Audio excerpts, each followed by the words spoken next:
Lezi ndaba zehora lokuqala sibethulela zona bukhoma ekomkhulu le-SABC lapha e-Auckland Park eGoli nazi ezinohlonze emini nje. Mansback ngicela ukukhuluma nabo. Izakhamuzi zase-Stilfontein North West ziyaqhubeka nemizamo yokuhlenga abamba ngokungemthetho ababalelwa ey'nkulungwaneni ezine abavaleleke emathunjini omhlaba. All I'm saying is that yes, we agree on the challenges of the modern changes, but the method the minister is choosing, I want to argue, is counterproductive. It is taking the process back. Saqubuke impi yamagama phakathi kukaNgqongqoshe wezokuxhumana nephini lakhe mayelana nokuhoxiswa komthethosivivinyo omayelana nokuxhaswa ngemali komsakazelo omphakathi iSABC. The President will address the nation in the interventions the government is undertaking to deal with this situation. Ungqongqoshe ehhovisi likaMengameli uKhumbudzo Ntshabeni usedlulise amazwi enduduzo emndenini yezingane ezidlule emhlabeni ngenxa yokudla okusolwa ngokuba nobuthi. Wadalula ke nokuthi uMengameli wezwe uCyril Ramaphosa uzokhuluma nesizwe mayelana nezinyathelo zokubhekana nalolu daba. Unfortunately enough, I managed to come back. So even now, I know if I can play, maybe I can make my way back to Bafana. Abadlali bebafana bathi bakulangazelele ukusiza elakuleli lihlungela iAfcon yangonyaka ozayo njengoba leli qembu lizogadulisana neUganda emidlalweni wokuhlungela lomqhudelwano ngoLwesihlanu eKampala. Sikubikelele mbukeli sikamkeleni abenze ihora lokuqala emini igama lami noXolo uMamtshali wakwamwali sibonga ukukhuluma ukuthi ke uhlanganyele kanye nathi ake sizwe ke ukuthi iziphi esiphethe namhlanje emini.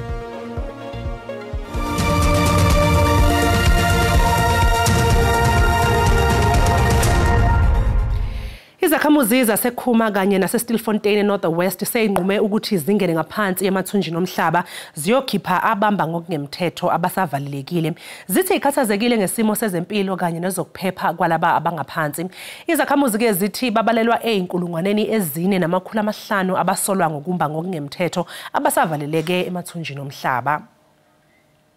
Amaphoyisa aphume ngobuningi kanye nomphakathi ukuyozama ukuyokhipha laba abasula ngokumba ngokungemthetho abasavaleleke emathunjini omhlaba. Umphakathi uthi izolo ukwazile ukunika abambalwa ukudla. Imndeni ke ikhathazekile ngoba sekuyisikhathi yagcina ukukhuluma nabo. 3 months back ngicela ukukhuluma nabo. Bengicela si-community ukuthi i-government isisize sikwazi ukuthi sibathole baphume abantu. Zibalelwa emashumini amahlanu izakhamuzi esizinikele ukuyohlenga abasula ngokumba ngokungemthetho abavaleleke emathunjini omhlaba. Izakhamuzi zithi zizosebenzisa intambo ukwazi ukudonsa ukuze baphile. We came to this point that we are going to support, and our call is one, our plea is one. We just want to save lives, regardless of which state or which length or what way you must take. What's important for us is just to save those lives of those people who are trapped underneath. Okhulumela amaphoyisa eNorthwest uthi ukuya kwabo kuleya ndawo ukusiza labo abavaleleke ngaphansi.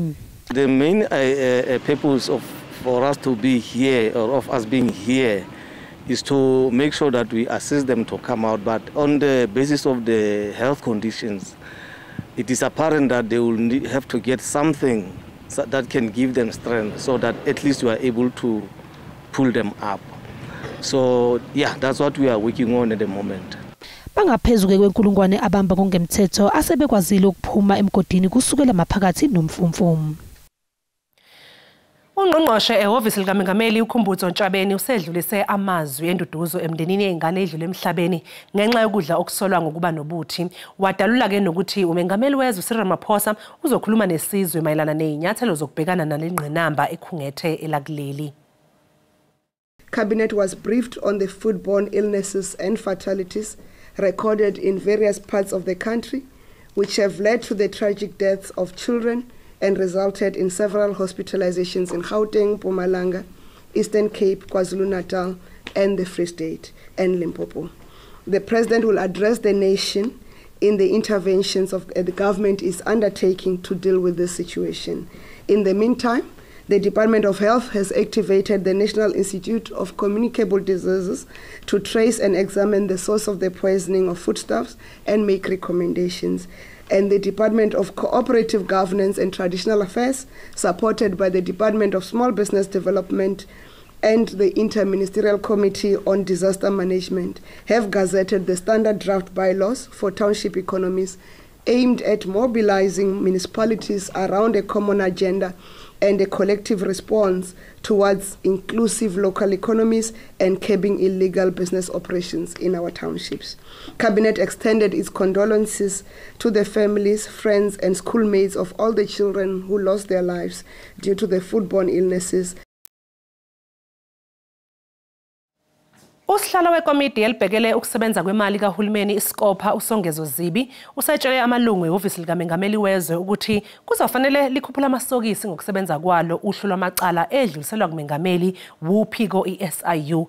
Ekseni namhlanje ePhalamende iphini kaNgqongqoshe ehhovisi likaMengameli uKenneth Murolong wethulele iSkopha ngosekwenziwe ihhovisi likaMengameli ngokwembiko edluliselwa kubo uphiko lweSIU. Ngokombiko owethulwe phambi kweSkopha ekseni namhlanje, ihhovisi likaMengameli selishicilele imbiko yamacala ophenyo eSIU angaphezulu kwe-160 kusukela ngo-2018. Yiningi lawo ayamene kakhulu nenkohlakalo eyayenzeka ngaphansi kwezihombe ze-state capture ngokuqhwagwa kwamandla ombuso yidlanzana. The presidency had to deal with a large backlog of reports going back to 2021. The Presidency's Legal and Executive Support Service Unit has been tasked with dealing with legal issues for issuing the reports, the keeping of records, receiving and processing new reports from the SIU. Basizwakalise ungagculiseki nangendlela kanye nesivinini sehhovisi likaMengameli wezwe odabeni lwamacala aqhutshwa yi-SIU. Usihlalo uSongezo Zibi ufuna ukuthi ihhovisi likaMengameli liveze obala konke lokho lisebenza ngakho amacala eSIU phambi kwalo.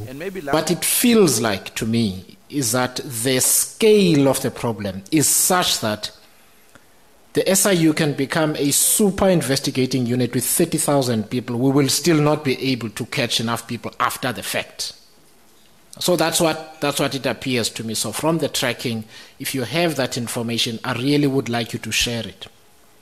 Amalungu eMK Party ahlala ekomidini leSkopha akhale ngokuthi leli komidi libukelwa phansi ngongqongqoshe beminyango njengoba sekuvamisile ukuthi bathumele amaphini abo uma kufanele bavele phambi kwalo. Not that we are belittling or undermining deputy ministers, but we know the roles. We know the roles exactly. We are not taking a chance on that. But for the sake of peace today, in fact, Chair, I thought we'll start by that to say if the minister is not here, like we've dealt with other departments, they must go back home. Iphini likaNgqongqoshe wezokuxhumana nezobuchwepheshe uMondli Gungubele usigxekile isenzo sikaNgqongqoshe walomnyango uSoli Malatsi sokuhoxisa umthethosivivinyo weSABC ngelithi lokhu kubuyisele emuva. uMalatsi umemezele ukuhoxisa lomthethosivivinywa ekhala ngokuthi awucacile ngokuthi iSABC izokwelekelelwa ngaziphi inhlelo ezintsha zokungenisa imali. Umthethosivivinyo wokulekelela iSABC ngezimali usuqubule umdonsiswano phakathi kaNgqongqoshe wezokuxhumana uSoli Malatsi kanye nephini lakhe uMondli Gungubele. uGungubele uthi nakuba ivumelana nokuthi indlela yokungenisa imali eSABC kufanele ithuthukiswe kulomthethosivivinywa kepha kumshaqile ukuhoxiswa kwawo. I really got shocked when I saw in Sunday Times that he has taken a decision to retract the bill. Why am I worried? I agree with the minister that the financial model has to be sustainable, and I agree that a lot in the bill has to be done in that regard. But removing the bill is highly counterproductive. uGungubele uthi uyavumelana ngobumqoka bokuchitshiyelwa kwalomthethosivivinywa ukuze uhlangabezane nezidingo zesimanje, kepha-ke indlela okusingethwe ngayo lesinqumo iwubuyisela emuva kakhulu. All I'm saying is that yes, we agree on the challenges of the modern changes, but the method the minister is choosing, I want to argue, is counterproductive. It is taking the process back. This bill, Clement, I repeat, it was mainly about funding model. So you cannot speak about changing 100 things when you are turning it around. Kusenjalo uNgqongqoshe wehhovisi likaMengameli uKhumbudzo Ntshabeng uthi uMalatsi akanalo igunya lokuzithathela isinqumo ngalolu daba. The SABC bill is not a bill of, is not a private member's bill. It's not Minister Malatsi's bill. It's a bill of cabinet and the executive. So in terms of the law, he cannot withdraw it without coming to cabinet to agree for his withdrawal. That bill was submitted to cabinet after it was approved by cabinet. Umbiko uSihle Dlamini wezindaba ze-SABC. Kusanjalo umbukeli owabe engumholi we-DA kanye nowabebambe iqhaza eyingxoxweni zohulumeni wobumbano uTony Leon uphawulile-ke malungana nohulumeni wobumbano emva kombiko wokuhoxiswa komthethosivivinyo we-SABC. Yes, it's exactly what happens when one party doesn't have all the seats and all the powers, and that party is the ANC. uLeon uthi ukholelwa ukuthi kufanele engabe uhulumeni wobumbano usebenzisana ngendlela efanele nangelinganayo, kodwa muva nje kubonakala sengathi kunokungaboni ngasolinye ngaso sonke isikhathi. The president and his side of the table to set up that forum and that mechanism.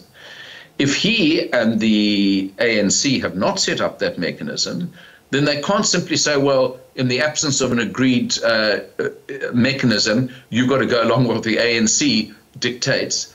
It's a complete contradiction of both the spirit, the principle, the letter, and the understanding, as I understood it. uLeon uphethe ngokuthi konke kwakulele ezandleni zikamengameli wezwe ngesikhathi edidiyela ikhabhinethi elisebenza ngaphansi kohulumeni wobumbano. Cyril Ramaphosa, the president, was very keen to emphasize he had the prerogative of power to appoint ministers and deputy ministers. The DA got a share of the ministries and deputy ministries, and that's all they agreed to. It was up to the president to make the disposition on who would be a deputy minister when the DA appoints a minister, and what he decided to do, whether it's for good governance or for internal party purposes. Indaba ze-SABC nginguNokulunga Sibisi. Mbukeli manje ke sasiqunga ngapha ngaseyitolo kodwa uma ngabe sibuya sokuphathela ku-WT.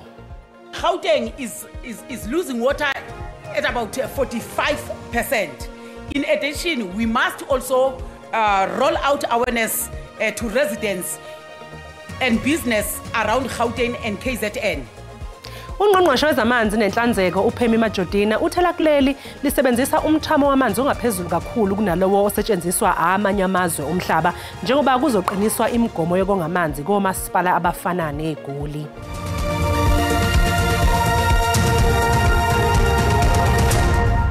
Siphinde sikubingelele mbukeli sikwamukele mangabe usanda kungena udaba oluphambili besibike ukuthi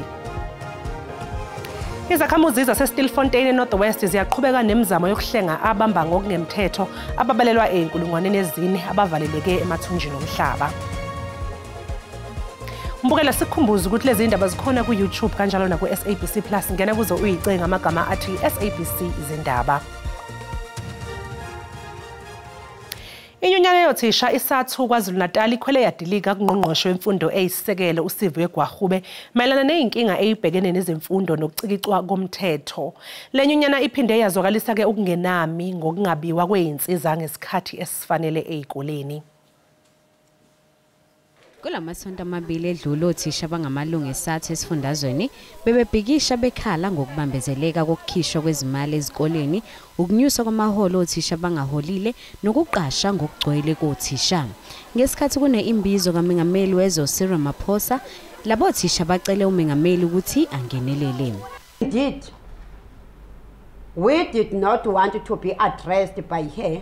We strongly feel that for her to earn the respect of teachers, especially SATU members, she must first show respect to the authorities. Ungqongqoshe uSiviwe Gwahube uvumile ukuthi izindlela zokunciphisa imali kanye nesabelo mali zisayinselele. Waphindwa aqinisekisa ukuthi izinkinga ezibhekene nalomnyango zizoxazululeka. Thethana neprovince sibone into bana sibonelelo sini na esinosenza for abantu baseKwaZulu Natal ngoba kaloku siyayazi KwaZulu Natal has one of the largest numbers yabafundi. Inyunyana ithi ifuna kwabiwe ngendlela efanele kulandelwe nemigomo ikakhulukazi ezikoleni ezintulayo. The department unilaterally even without informing schools, they decided to break down these allocations into 8 installments, let alone that this province is underpaying schools, but is also failing even to honor those installments. Umengameli Cyril Ramaphosa uzibophezela ukuxazulula izingqinamba ezibhekene nomkhakha wezemfundo esifundazweni. Izakhamuzi kwaMashu enyakatho yeTheku zifuna kuvalwe zonke izitolo zabo kufika kule ndawo. Lokhu emva ukuthi abafundi besikole sendawo bethole amaphilisi ephaketheni lama-chips. Emva kwezigameko eziningi zokutholakala koshevu ekudleni kanye nokufa kwezingane, isikole sakwaMashu sesithathe izinyathelo ezinqala zokuhlola zonke izibiliboco ezilethwa esikoleni. Lena yindlela othisha okuthiwa bathole ngayo okufana namaphilisi ephaketheni lama-chips. Othisha basebebikela abazali bomfundi ngokusheshsha. Lokhu kwenze isikole sithathe isinqumo sokuthi abafundi bangawaphathi ama-chips esikoleni. Izakhamizi zakule ndawo zithi zifuna zivalwe izipazi. Ngelami side ukuthi ayivalwe. Azivalwe ngoba namanje siyabonga ukuthi sindile ingane. Ngoba and nangaka umntwana 12 or 13 ulapha. How much more owami ona 2 years? Ngeke zabona ngani uzothatha lokho efake enganakile noma bheke phezulu adle. Eyakhe isindile yama isindanga kwadlile bese kwenzakalana. Bese iyathula ingane yamangane. Ezinye izakhamizi zisola uhulumeni ngokungenzi okwanele ukulawula izipazi. eSouth Africa sibona ngathi izwe lethu alinawo umthetho. Umthetho oqinile wokukhusela abahlali baseMzantsi Afrika kunaloko ukukhusela abahlali bokuhamba. Amaphoyisa athi amasampuli alamaphilisi asethathiwe ukuze ayohlolwa. As things stand, we await the results of the lab which will tell us what are those capsules, what are they, if there's anything illegal and there's a case to be opened, we'll open a case. Ispaza sivaliwe kwesikhashana njengoba kusaphenywa. Ingunonhlakanipho Magwaza ezindabeni ze-SABC kwaMashu. Ungqongqoshe wezamanzi nenhlanzeko uPhemi Majodina uthela kuleli lisebenzisa umthamo wamanzi ongaphezulu kakhulu kunalowo osetshenziswa amanye amazwe omhlaba njengoba kuzoqiniswa ke imigomo yokonga amanzi komasipala abafana neGoli. uMajodina uthi kumqoka kuba kube nezindlela ezihlukene zokudlondlobalisa inqalasizinda yamanzi kuleli. Ukusetshenziswa kwamanzi esiphethu awasolwandle kanye namanye akhucululwayo. Uphinde wexwayisa omasipala ukuba bephathe kahle inqalasizinda yamanzi. We do appreciate the fact that there are still challenges of our people unable to access water, especially in the rural areas. Nokho amaqembu aphikisayo athi uhulumeni kumele kube yiwo olungisa lesi simo samanzi. Human beings drinking from animal water holes. Communities without adequate water and sanitation since the dawn of our democracy. This is a crime against humanity. Let me address you, Minister. You boast of 90% access to basic water, yet millions of people still wake up to dry taps and broken promises. You speak of 218 litres per capita. What a fantasy. Our mothers and children are rationing every drop, while the elite fill their swimming pools. ANC yaweseka amazwi kaNgqongqoshe uMajodina. Our water resource management plans are foolproof and bound to launch us into a sustainable future in which the dignity and well-being of all South Africans is secured or guaranteed. Amaqembu aphikisayo athi uMajodina udlulisela ijoka kuzakhamuzi uma ethi kumele kube yizo eziqinisekisa ukongiwa nokuhlanzeka kwamanzi kanjalo nokugqugquzela omasipala ukuba balungise inqalasizinda. Ungqongqoshe wezobudlelwane namazwe omhlaba uRonald Lamula uthi iNingizimu Afrika izoqhubeka nokuxhumana neMozambique ukuqinisekisa ukuthi kukhona ukuthula eMaputo. Ungqongqoshe Lamula uvikele isinqumo sikaMengameli Cyril Ramaphosa sokhalalisela iqembu belinqobe ukhetho eMozambique iFrelimo yize kuqubuke impikishano odlame kulelizwe emva kwemphumela yokhetho. uLamula uthi bayaqhubeka nokuxoxisana nozakwabo abasemaputo. We will continue to call for CAR as South Africa to that whatever protest must happen within the ambit of the law without destruction of property and so forth.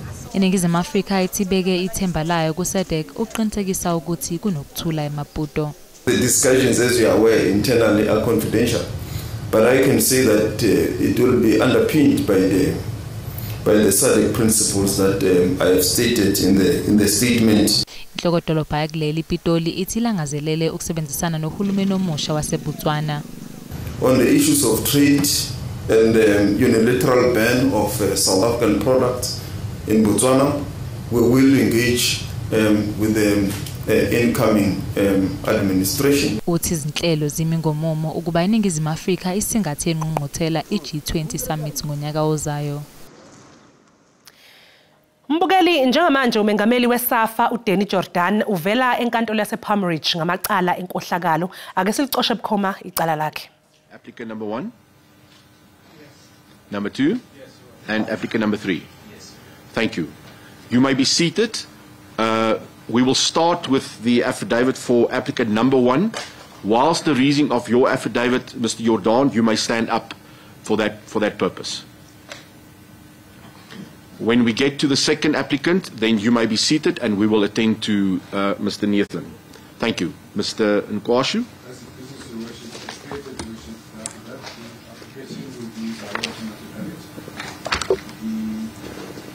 The legal of the court requests permission to hand in the original while I read the contents of the court into the records.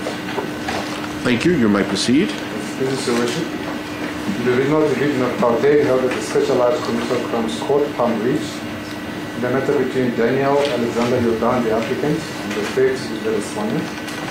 Affidavit by the applicant for bail as understood in section 60, subsection 11 of paragraph B of the Criminal Procedure Act of 1977, right of the CPA. Mbukeli lo mfanekiso ke ebesibona ke eyakhe uDanny Jordan ovele lapha ya enkantolo iPalm Ridge ngamacala ke nezinsolo zenkohlakalo.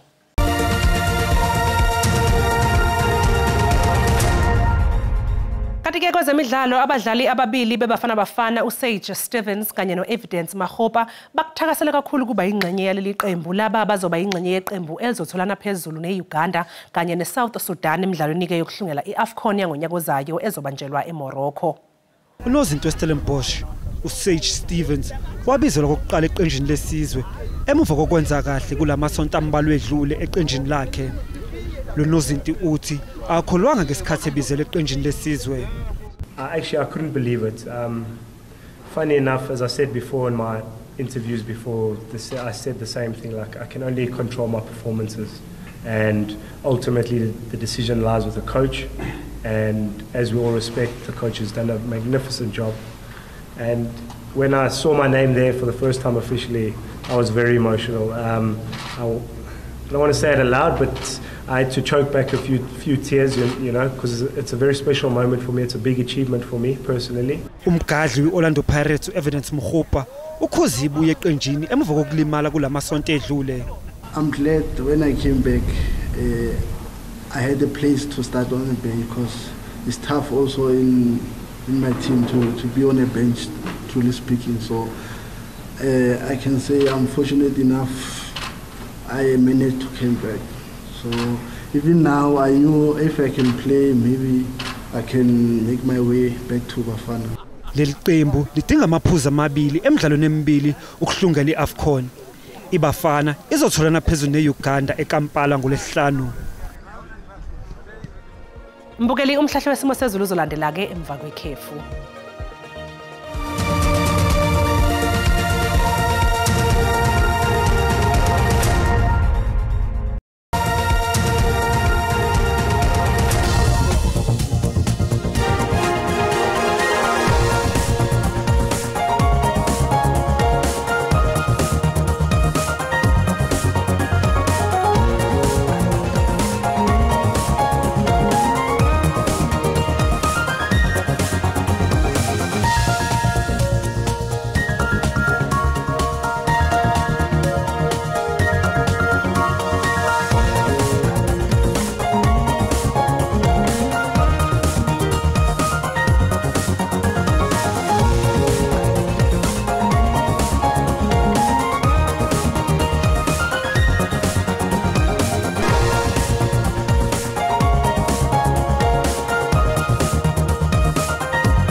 Zabukeli sesibeka lapha ke bese kuphathele zona namhlanje emini sabuye kodwa kusihlwa ngehora lesikhombisa sagiya ngalo Olga Mageba nime nje nosuku oluhle nisale kahle.